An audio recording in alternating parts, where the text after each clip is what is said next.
आज के दिन 31 ઓગસ્ટના દિવસે જે અમારા રાષ્ટ્રીય સાંસી ભાતુ સમાજ વિકાસ સંઘ દ્વારા આયોજિત વિમુક્તિ વિછુડતી જાતિઓને લઈને અમારા આઝાદી દિવસ મનાવવામાં આવે છે. એના ઉજવણીના ભાગરૂપે અમે આજે અમારા સંગઠન દ્વારા અમે વૃક્ષ વિતરણનો કાર્યક્રમ રાખેલ છે. જેવું કે અમારા મોદી સાહેબનું વિઝન છે એક પેડ માં કે નામ, તો એક પેડ અમે અમારા સમાજના નામે કર્યું છે. એવી રીતે અમે 100 વૃક્ષોનું વિતરણ કર્યું છે અને એની સાથે સાથે અમે છેલ્લા 2016 થી આ કાર્યક્રમ ઉજવીએ છીએ.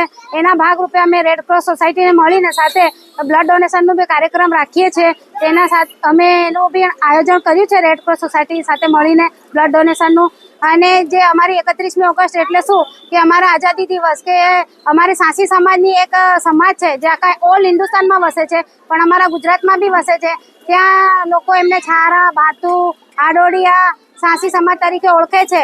અને એ સાંસી સમાજને જે અંગ્રેજોએ 1951માં અમને 1947માં જ્યારે દેશ આઝાદ થયું ત્યારે અમારે અંગ્રેજોએ એક ટ્રાઇબલ એક્ટ, ક્રિમિનલ એક્ટ લગાવીને અમને નજર કેદ કરીને શેલ્ટર હોમોમાં મૂકવામાં આવ્યા હતા. અને અમારી સમાજને કોઈ પણ પ્રકારની સુખ સુવિધાઓ મળતી નહોતી. સમાજ વચ્ચે અમે એક આઝાદ ભારત દેશના નાગરિક તરીકે નથી ઓળખાતા હતા. તે એને લઈને અમારે 1951માં જ્યારે નહેરુજી આવ્યા પ્રધાનમંત્રી તરીકે અને એમની સાથે મોટો એમનો શ્રી ફાળો છે સરદાર વલ્લભભાઈ પટેલે, જેમની નજર અમારા પર પડતા એ લોકોએ અમને અને બાબા આંબેડકર સાહેબે અમારી સમાજી જાતિઓને જે 192 જાતિ આવે છે એમને લઈને સાથે અને અમારા ખાસ કરીને અમારા સાંસી ભાતુ સમાજ જે અમારા મહારાણા પ્રતાપની અમે સેના તરીકે ઓળખાઈએ છીએ, એમની માટે અમે ગોરીલા યુદ્ધ કરીને ખાસ લડતા હતા. અંગ્રેજો અમારી સમાજથી સૌથી વધારે ડરતા હતા કારણ કે અમે કોઈ દિવસ કોઈ અંગ્રેજો સામે અમે પડતું નથી મૂકતા હતા અને હર હંમેશા અમને આગળ વધીને અમે કોઈ પણ યુદ્ધમાં આગળ વધીને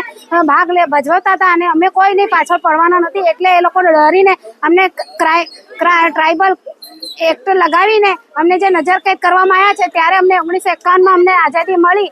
એ દિવસને લઈને આજે અમે 31 ઓગસ્ટને ઉજવણીના ભાગરૂપે ઉજવીએ છીએ. તમામ સંગઠન તરફથી હું આપને વિનવું છું.